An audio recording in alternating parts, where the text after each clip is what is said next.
और मैं परमेश्वर का धन्यवाद करता हूँ कि साथ ही परमेश्वर ने एक महान और सर्वश्रेष्ठ दास के साथ में जो है मुझे ये मौका मिला।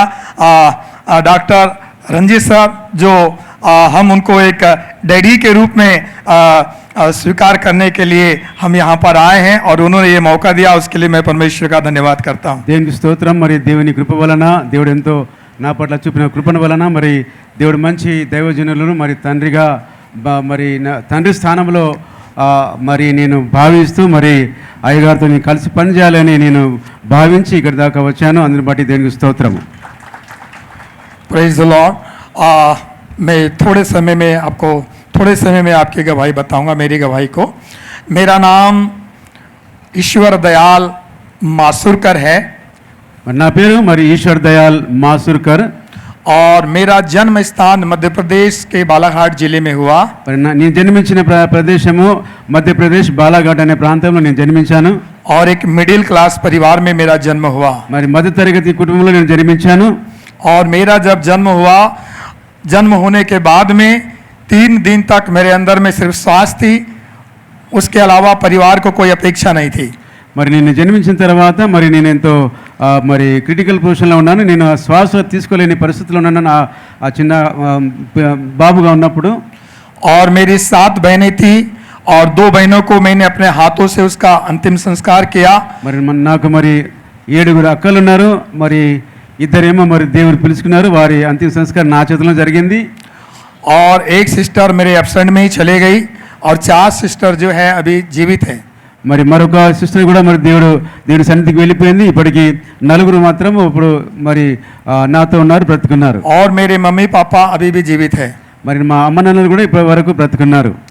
और इसलिए अलग अलग प्रकार के मेरे को 3 दिन तक नाम दिए गए कि ये इनके अंदर में श्वास आ जाए। कई प्रकार का उपचार किया, अंत में मैं बच गया। మరి రకరకాలుగా మరి వారు ఎన్నో రకాలుగా మొక్కుబడులు చేసి నేను బ్రతికించబడ్డాను। అందుకు బట్టి నా పేర్లు రకరకాలుగా నా పేర్లు పెట్టబడినవి। और बचपन से मैं बहुत ही संसार के रीति से धार्मिक प्रवृत्ति का व्यक्ति था। మరి నా జీవిత చరిత్ర మీకు తెలియజేయాలనుకుంటున్నాను। మరి నేనైతే లోకరీతిగా మరి బ్రతికేవాడిని, రకరకాలుగా నేను ఇష్టానుసారంగా బ్రతికేవాడిని। 4th क्लास से ही मैं हर सोमवार को और शुक्रवार को लंबा चौड़ा उपवास रहता था। మరి 4వ తరగతిలోనే నేను ప్రతి శుక్రవారము और साल में एक ऐसा मौका, सोमवार और शुक्रवार, సోమవారము మరి శుక్రవారం రోజున నేను ఉపవాసము పాటించేవాడిని। और साल में एक ऐसा समय आता था, एक लॉन्ग के ऊपर में मैं 9 दिन भी उपवास रहता था। మరి సంవత్సరానికి ఒకసారి నేను మరి నా భక్తి జీవితంలో నేను 9 రోజులు కూడా నేను ఉపవాసము ఉండేవాడిని। और 565 सीढ़ी रात को चलते थे, 3 बजे से लेके दिन के 3 बजे नंबर लगता था, सिर्फ 1 मिनट के लिए, दर्शन के लिए। మరి దర్శనం కొరకు నేను రాత్రంతా పడిగాపలా కాచి 1 నిమిషము దర్శనం కొరకు అంత ప్రయాసపడేవాడిని। और उस समय मैं अपने माता पिता का अकेला बेटा था। మరి ఆ రోజు నేను మా అమ్మ నాన్నకి ఒక్కనే కుమారుణ్ణి। और परमेश्वर की दया से मैं पढ़ाई में अच्छा था। మరి నేను చదువులో మరి బాగున్నాను, బాగా చదివేవాడిని। और इसलिए मेरे माता पिता का सपना था कि मेरे बेटे को जो है पुलिस बनाएंगे। మరి మా అమ్మ నాన్న నా విషయంలో మరి వారు కలగనేది ఏంటంటే నా కుమారుడు పోలీస్ డిపార్ట్మెంట్లో పనిచేయాలని వాళ్ళు ఆశించారు। परंतु परमेश्वर की मर्जी कहीं और थी। కానీ దేవుని చిత్తము మరి ఏదో అయింది కనుక ये सब करने के बाद भी हमारे परिवार में एक के बाद एक समस्या और बीमारी से और कई प्रकार की समस्याएं थी। మరి ఇదంతా కూడా ఈ విధంగా జరుగుతుండగా మరి ఇంకా అనేక సమస్యలు మా కుటుంబంలో ఉన్నాయి। और एक समय ऐसा था कि हमारे परिवार में मैं अपने पिताजी के साथ शराब भी निकालता था। మరి మా జీవితంలో మా కుటుంబం పోషణ కొరకే మరి మేము అదేమో సారా తీసే పనులు కూడా మేము ఉండేవారం అన్నమాట। और मेरे पिताजी बहुत ही शराब, तंबाकू और बीड़ी के बहुत आदी थे। మరి మా నాన్నగారు మరి తాగుడు అలవాటు ఉండేవాడు, తంబాకు మరి బీడీ సిగరెట్ బాగా सेविंచేవారు। लाइफ में पहली बार मेरे पिताजी ने मुझे एक बार मारा जब मार्केट से मैंने सब सामान लेकर आया, लेकिन उनके लिए बीड़ी लेके नहीं आया, बीड़ी भूल गया था, इसलिए मेरे पिताजी ने पहली बार मुझे मारा था। మరి ఒక రోజు మా నాన్నగారు నన్ను మార్కెట్ పంపించారు. కొన్ని సరుకులు తీసుకురావడానికి సామాన్ తీసుకురామని పంపించారు. అందులో మరి నేను మా నాన్నకి తీసుకురావాల్సిన బీడి కట్ట మర్చిపోతే మా నాన్నగారు చాలా కొట్టారు నన్ను. और उसके बाद से मेरी तबीयत फिर से वापस, जब मैं 8वीं क्लास में था तब वो खराब हुई दीपावली के समय में। మరి ఆ విధంగా మరి మళ్ళీ నా ఆరోగ్యం పాడైపోయింది ఎప్పుడైతే నేను 8వ తరగతిలో ఉన్నప్పుడు. उस समय भी मौत के मुंह से परमेश्वर ने बचाया, మరి ఆ సమయంలో కూడా మరి చావుల నుండి దేవుడు నన్ను బ్రతికించాడు. और उसके बाद से जब मैं स्टैंड हुआ तो हमेशा यही बोलता था कि मैं इस घर को, इस गांव को छोड़कर दूर चला जाऊंगा। మరి నేను ఆ రోగం నుండి బయటకు వచ్చిన తర్వాత, బాగైన తర్వాత నాకు వచ్చిన ఆలోచన ఏంటంటే ఇంట్లో కానీ ఈ ఊర్లో కానీ ఉండకూడదు, ఇక్కడి నుంచి వెళ్ళిపోవాలని నేను ఆలోచన కలిగి ఉన్నాను. क्योंकि परिवार की स्थिति नाजुक होने के कारण मैं साथ में पढ़ाई भी करता, जंगल से लकड़ी लाकर 60 किलोमीटर ले जाके उसको बेचता, अपनी फीस भी भरता और हॉस्टल में रह के मैं पढ़ाई भी करता था। మరి మా ఇంట్లో మా కుటుంబంలో ఆర్థిక పరిస్థితి బాగా లేని కారణం చేత నేను అడిగి వెళ్ళి కట్టలు కొట్టి అదంతా 60 కిలోమీటర్ దూరం వెళ్ళి అమ్ముకొని ఆ డబ్బులతో నా ఫీజు కట్టుకొని నేను చదువుకోవాలి కదా, చదువుకుంటూ ఉండేవాడిని. ఈ విధంగా కష్టపడ్డాను. और हायर सेकेंडरी के एग्जाम देने के बाद हॉस्टल में पेपर आता, उस पेपर में एक वैकेंसी निकली थी जिसमें लिखा था डायरेक्ट भर्ती बॉम्बे सिक्योरिटी में, बॉम्बे सिक्योरिटी में। బాంబే సెక్రటరీలో మరి అక్కడ నాకు జాబ్ చేయడానికి అవకాశం వచ్చింది. నేను నా చదువు పూర్తి చేసుకున్న తర్వాత నేను అక్కడికి వెళ్ళి ఆ ఇంటర్వ్యూ రాశాను. और उस वैकेंसी को लेकर मैं नागपुर पहली बार निकल पड़ा। उस समय में 2000 मतलब 16 साल का था, 16 साल का था। हाँ, మరి 16 ఏటలో వయసు ఉన్నప్పుడు నేను ఆ జాబ్కు నేను చేయడానికి వెళ్ళాను. और पहली बार जब मैं नागपुर, जैसे जैसे नागपुर आ रहा था मेरे आंखों में काफ़ी आंसू आ रहे थे, और बस में जाने वाले एक यात्री ने मुझसे संपर्क किया और उन्होंने कहा कि मैं भी मध्य प्रदेश का निवासी हूँ, मैं काफ़ी दिनों से नागपुर में रहता हूँ, मेरे साथ चलना। उस व्यक्ति ने नागपुर आने के बाद मुझे लेके गया सीधा दारू की भट्टी में, और जितने मेरे पास पैसे थे उन्होंने मांगा, शराब पिया और मुझे भी पीने को बोल रहा था, लेकिन मैंने शराब नहीं पी। అయితే జరిగిన విషయం ఏంటంటే నేను మా ఇంటిని వదులుకొని నాగ్పూర్కి వస్తున్నాను.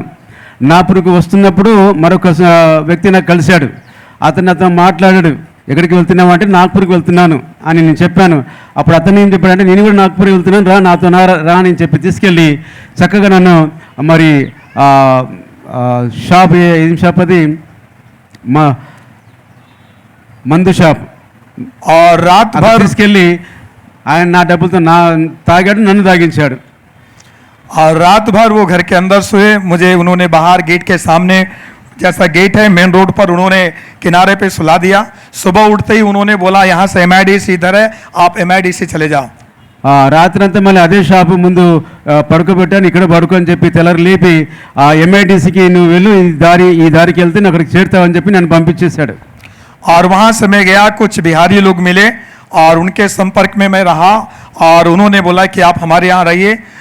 4 दिन मैंने उनके घर काम किया। एक दवाई कंपनी में उन्होंने लगाने के लिए मुझे प्रयास किया, लेकिन उस समय मेरी उम्र जो है कंप्लीट नहीं थी, इसलिए वहाँ पर भी मैं फेल हो गया। మరి అక్కడికి వెళ్ళిన తర్వాత మరి నేను నా వయసు మరి సరిపోతే కనుక ఆ ఇంటర్వ్యూలో నేను ఫెయిల్ అయిపోయాను. అక్కడ మరి చాలామంది బీహారీ వాళ్ళని కలిశారు, వాళ్ళతో ఉండడం జరిగింది. ఈ విధంగా ఆ ఇంటర్వ్యూ కూడా నేను ఫెయిల్ అయిపోయాను. और वहाँ पर मेरे एक ऑफिसर थे, उन्होंने कहा कुछ दिन आप मेरे यहाँ पे काम करो, मैं आपको कंपनी में कहीं ना कहीं जॉब दिला दूंगा। మరి అక్కడ ఉన్న ఒక అధికారి నాతో అన్నమాట ఏంటంటే, సరే ఓ పని చేయి బాబు, ఇక్కడ ఉండి నువ్వు కొన్ని రోజులు పని చేయి, ఆ తర్వాత చూస్తానులే జాబ్ విషయంలో అని చెప్పి నాతో మాట్లాడడం జరిగింది. और दूसरे दिन मैं वहाँ पर उनके घर पे गया, और घर पे जाने के बाद उनका एक लेआउट था इसी प्रकार की ज़मीन, जहाँ पर 40 हाथ का कुआं था। उन्होंने मुझे बोला कि कल आपको इस कुएं के अंदर में उतरना है, इस कुएं में पानी कम है, वहाँ से मिट्टी निकालना है, ऊपर से आदमी खींचेंगे। और ये सोच के मैं घबराने लगा। मेरी माँ बोलती थी कि बाहर जाते हैं, शहर के अंदर में जाते हैं, कई लोग किसी भी प्रकार से हमला कर देते, कुछ पता नहीं लगता है। रात भर मुझे नींद नहीं आई। మరి ఆ వ్యక్తి నన్ను ఇంటికి తీసుకెళ్ళి నాకు అప్పచెప్పిన పని ఏమిటంటే, ఒక బావి ఉంది, దాదాపు చాలా లోతైన బావి, ఇంకా అది లోతుగా తవ్వాలి, నీళ్ళు వస్తలేవు అని చెప్పి, ఇది ఇంకా తవ్వాలి అని చెప్పి ఆ పని నాకు అప్పచెప్పారు. ఆ పని నేను విన్న తర్వాత మా అమ్మ నాకు గుర్తుకొచ్చింది. బిడ్డ, మరి అక్కడికి నువ్వు ఎక్కడికి వెళ్ళినా మరి నగరంలో సిటీలో చాలా మోసగాళ్ళు ఉంటారు. అప్పుడు ఆ మాట నాకు అమ్మ మాట నాకు గుర్తొచ్చింది. और उस समय इतना संपर्क और जानकारी नहीं थी, उस समय इतना डिजिटल इंडिया नहीं था 30 साल पहले कि मैं बाकी के जानकारी जुटा सकूं। दिन निकलने के पहले ही मैं वहां से अपना बैग पकड़ा और निकल चुका। और मैं वहां से निकल रहा था, एक सिटी के अंदर में एक परिचय का आदमी मिला, वो मेरा दूर का रिश्तेदार था। अचानक परमेश्वर ने उससे मुलाकात कराई और उन्होंने कहा कि आप कहाँ जा रहे। फिर उन्होंने मुझे अपने घर में लेके गए। మరి అక్కడ నుంచి నేను మరి అక్కడ నుంచి కూడా నేను వెళ్ళడం జరిగింది. వెళ్తున్న సమయంలో మరొక వ్యక్తి నాకు కలిశారు, మా ఊరు వ్యక్తి. ఆయనతో నేను ఆయనతో కూడా నేను మళ్ళీ ఆయన ఇంటికి వెళ్ళాను. और वो व्यक्ति चर्च में जाता था, उनकी बेटी एक आँख से जो है उनको दिखाई नहीं देता था, चर्च में जाने से उनको दृष्टि मिल गई, तो वो लोग चर्च में जाते थे। మరి అక్కడికి వెళ్ళిన తర్వాత ఆ వ్యక్తి కూడా చర్చ్కి వెళ్ళే వ్యక్తి. మరి వారింట్లో ఒక అమ్మాయి ఉంది, ఆమె ఒక కంటితో మరి చూపు లేదు, కానీ వాళ్ళందరూ కూడా చర్చ్కి వెళ్ళేవారు. और उनके साथ मैं वहाँ पर रहने लगा, लेकिन मैं विश्वास नहीं करता था, उनका विरोध भी नहीं करता था। वहाँ पर मुझे कुछ दिन के बाद में अच्छी जॉब मिल गई और मैं अपने परिवार को नियमित पैसे भेजता था, यही मेरा उद्देश्य था। మరి ఎక్కడికైతే వెళ్ళాను, ఆ కుటుంబంలో ఉన్నాను, కానీ నాకైతే దేవుని మీద విశ్వాసం లేదు. అయినప్పటికీ వాళ్ళతో నేను కలిసి ఉండడం మాత్రం జరిగింది. और 1985 में मेरे पिताजी की बहुत तबीयत खराब हुई और तब मुझे खबर आई कि हॉस्पिटल से वापस आ गए और उनको जो है 1 महीने से खाली वो पानी पी रहे हैं। మరి మా నాన్న బాగులేడని సంగతి మరి నా కబురు వచ్చేసింది. దాదాపు 1 నెల నుండి బాగులేడని సంగతి ఆ విషయం నాకు తెలియబడింది. और जब मैं पिताजी को लेकर आया, तुरंत नागपुर से गाड़ी करके गए और हॉस्पिटल में लेके आए, तो संडे होने की वजह से उन्होंने एडमिट नहीं किया। बोले आप बाहर के हैं, आप मंडे को लेके आइएगा। तो फिर वापस हम वहीं पर जहां मैं रुका था, वो मेरे ब्रदर, मेरी मामा की लड़की, मेरी सिस्टर लगती थी, और उन्होंने बोला कि आप चर्च में चलो। मैंने उसको बोला आप जानते हैं मैं बचपन से मुझे कितना नॉलेज है, मुझे क्रिश्चियन और ईसाई मुझे बनना नहीं है, इसके बारे में आपको मुझे फोर्स करने की ज़रूरत नहीं है। అయితే ఎప్పుడైతే మా నాన్న బాగలేని సంగతి నాకు తెలిసిన తర్వాత మా నాన్నగారిని నాగపూర్ తీసుకొచ్చాను. నేను ఉండే స్థలం తీసుకొచ్చాను. అక్కడ వెళ్ళిన తర్వాత ఎవరింట్లో నేను ఉంటున్నానో వాళ్ళు క్రైస్తవులే. వారన్న మాట ఏంటంటే, ఒక పని చేయండి, ఈరోజు హాస్పిటల్ బంద్ ఉంది, హాస్పిటల్లో మీ నాన్నగారిని అడ్మిట్ చేయరు కనుక ఈరోజు సండే కనుక మీరు చర్చ్కి రండి అని అన్నారు. అయితే నేను అన్నాను, నేను అదంతా కూడా నేను ఇష్టపడను, నాకు తెలుసు, నేను అది ఇష్టపడను, రాలేనని చెప్పాను. और उसके बाद में वो लोग चर्च निकल गए और चर्च से जैसे ही वापस आए, फिर उन्होंने एक बार मुझे बोला, देखो भैया आपको धर्म नहीं बदलना है, आपको जात नहीं बदलना है, आपको कुछ भी नहीं लगेगा, खाली आप विश्वास करो, आपके पिताजी के लिए प्रार्थना की जाएगी, अगर यदि आपके पिताजी अच्छे होते हैं तो आपको समस्या क्या है। उस समय मुझे बात उनकी लग गई चर्च से आने के बाद में, और मैंने बोला चलो। तुरंत उन्होंने गाड़ी बुलाई और मेरे पिताजी को लेकर हम चर्च में गए। అయితే వారన్న మాట ఏంటంటే, బాబు ఇది మత మార్పిడి కాదు, ఇది బలవంత మార్పిడి కాదు, నీ ఇష్టమే, నిన్ను బలవంతం చేస్తలేవు, నువ్వు నమ్మితే మీ నాన్నగారు బాగవుతారు, మరి నువ్వు ఇష్టపడితే మనం అందరం కలిసి చర్చ్కి వెళ్దామని చెప్పి వారు అడగగా నేను వాళ్ళతో వెళ్ళడం జరిగింది. चर्च में जाने के बाद 90 साल के बुजुर्ग पास्टर थे, उन्होंने प्रभु यीशु मसीह के बारे में मुझे सुसमाचार दिया कि मसीह हमारे लिए मारा गया। और उस सुसमाचार को सुनने के बाद मैंने अपने पिताजी और प्रभु यीशु मसीह को ग्रहण किया और मेरे पिताजी के लिए उन्होंने प्रार्थना की, और उसी क्षण मेरे पिताजी उठ के बैठ गए और आज भी मेरे पिताजी जीवित हैं। మరి ఆ విధంగా ఆ చర్చ్కి వెళ్ళిన తర్వాత అక్కడ ప్రార్థన చేయడం జరిగింది. మా నాన్నగారు చాలా మరి స్వస్థపడ్డారు, మరి ఇంతవరకు కూడా మరి బ్రతుకున్నారు. और इस प्रकार परमेश्वर ने मुझे और मेरे परिवार को अपनी महिमा के लिए परमेश्वर ने चुन लिया, और उसके बाद मैं निरंतर प्रभु की संगति में जाने लगा। ఈ విధంగా మరి దేవుడు నన్ను నా కుటుంబాన్ని రక్షించుకొని తన సేవలో వాడుకుంటున్నాడు. और कुछ समय के बाद अल्पकालीन बाइबल कॉलेज जाने का परमेश्वर ने अवसर दिया, और वहाँ से आने के बाद में मैंने मौदा में जो है परमेश्वर के वचन की मेरे पास्टर के साथ सेवकाओं की शुरुआत की। మరి నేను ట్రైనింగ్ తీసుకొని మరి మౌదా నాగ్పూర్ ప్రాంతంలో నేను సేవ చేయడం ప్రారంభించినాము. ఈ విధంగా ఇప్పటి వరకు మేము సేవ చేస్తున్నాను. और 3 साल तक मेरे पास्टर मेरे साथ में रहे, उसके बाद वो प्रभु के पास चले गए।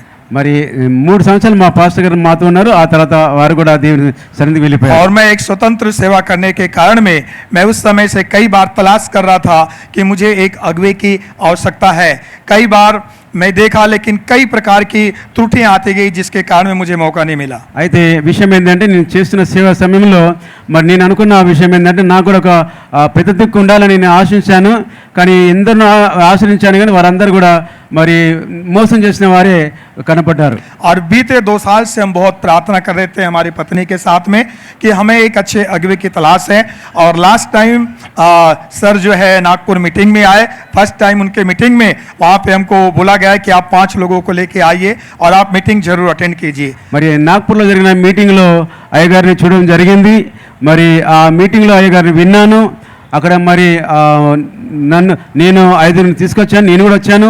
ఆ మీటింగ్లో అయ్యగారి వాక్యం విన్న తర్వాత నాకు చాలా సంతోషంగా అనిపించింది. మరి ఆ సంతోషాన్ని బట్టి ఇక్కడ దాకా రావడం జరిగింది. और सर जैसे प्रचार कर रहे थे उसी समय हमको ये हृदय में आत्मा ने जवाब दिया और मेरी पत्नी को मैंने बोला ये वो व्यक्ति है जिसको हम अगुवा बनाने चाहते हैं, ये सही व्यक्ति है। मैंने अपने पत्नी से बोला, बोलो आपका क्या इरादा है। मेरी पत्नी ने भी बोला कि जी हाँ बिल्कुल सही बात है। మరి నేను ఆ అయ్యగారిని విన్న తర్వాత చూసిన తర్వాత మీటింగ్లో నేను చేసుకున్న నిర్ణయాన్ని బట్టి మరి నా భార్యను అడిగాను, మరి ఇతనైతేనే మనకు మనకు తండ్రిగా మనం వెంబడించే పెద్ద దిక్కుగా మరి మనకు కనబడుతున్నారు. మనం చెప్పమ్మా ఏంటంటే నా భార్య కూడా ఆ విషయాన్ని ఒప్పుకున్నది. उसके बाद वहाँ पर सर के द्वारा हमें एक सर्टिफिकेट भी दिया गया और हम तलाश कर रहे थे कि कैसे हम सर से संपर्क करें और कैसे अपनी बात को कहे। तो बाद में क्या है उनका एक कैलेंडर भी हमको दिया गया। तो उन्होंने चलो कैलेंडर मिला है, इसमें सब एड्रेस है, हम लोग कांटेक्ट करेंगे। इस बात के लिए हम उसके ऊपर में समय करने लगे। ఆ విధంగా మరి అయ్యగారిని ఎలా కలుసుకోవాలి అని ఆలోచన ఉండగా మరి క్యాలెండర్ తీసుకున్నాను. అందులో ఏదైనా అడ్రస్ దొరుకుతుంది కదా, క్యాలెండర్ కూడా తీసుకున్నాను. అప్పుడు ఈ విధంగా ఆ క్యాలెండర్ చూసి నేను సంతోషపడ్డాను. और सेकंड टाइम जब मीटिंग हुआ तो सर से मुलाकात हुई और जैसे ही मैं उनको मिलने के लिए गया तो एकदम सर मेरे गले से मिल गए, आके मिले। और वो मैं उनको कुछ बोलने वाला हूँ, वो मुझसे बात कर रहे हैं और लेकिन बीच में और कोई आ गया तो बात फिर से अधूरी रह गई। అక్కడ సెకండ్ టైం మరి నాగ్పూర్లో మీటింగ్ జరిగినప్పుడు మరి నాతో పరిచయం అవ్వడం జరిగింది. నాకు చాలా సంతోషంగా నేను భావించానని దేవునికి స్తోత్రం చెల్లిస్తున్నాను. सर जब वापस हुए तो उन्होंने ट्रेन से फिर से इन्होंने कॉल किया, आप कैसे हो, क्या हो। मैंने बोला प्रभु आपका धन्यवाद। उस समय मेरे हृदय में जो था कि भाई मैं सर को अपना अगुवा मानना चाहता हूँ, आपके साथ जुड़ना चाहता हूँ और आपके उनकी पूरी अगुवाई में चलना चाहता हूँ, क्या आप तैयार हैं? ఆ విధంగా నేను మరి పాస్టర్ గారితో నాకు ఫోన్ చేసి నాతో మాట్లాడిన తర్వాత చెప్పిన విషయం ఏంటంటే నేను అయ్యగారితో కలిసి సేవ చేస్తాను అనుకుంటున్నాను, మరి మీ అభిప్రాయం తెలియజేయండి సార్ అని చెప్పి నాకు ఫోన్ చేశారు. और उसके बाद सर ने मुझे ग्रीन सिग्नल दिया, सर से बात हुई और उन्होंने बोला मोस्ट वेलकम। मैं प्रभु का धन्यवाद करता हूँ कि उन्होंने मुझे यहाँ आने का अवसर दिया और ये परमेश्वर का मैं आशीर्वाद समझता हूँ कि प्रभु की योजना थी और मेरे मन को पूरा किया है और आगे विश्वास योग्यता के साथ पूर्ण अगुवाई और साथ में सेवा के लिए मैं पूर्ण रीति से तैयार हूँ। దేవుని స్తోత్రం. మరి దేవుడు ఈ అవకాశం ఇచ్చినందుకు దేని వందనాలు. మరి అయ్యగారితో కలిసి పనిచేయడానికి దేవుడు నాకు మరి మాట్లాడదు కనుక నేను ఎన్నటికైనా నా బ్రతకాలం మధ్య నా అయ్యగారితో సేవతో కలిసి సేవ చేస్తానని నేను మరి సంఘం ముందు నేను తెలియజేసుకుంటున్నాను. Thank you. समय के भाव से मैं यही विराम देता हूँ। प्रभु आपको आशीष दे। सर ने मुझे मौका दिया, थैंक यू। మరి మీ అందరికీ వందనాలు. మరి సమయాన్ని బట్టి నేను త్వరగా నా సాక్ష్యాన్ని ముగించుకుంటున్నాను. Thank you.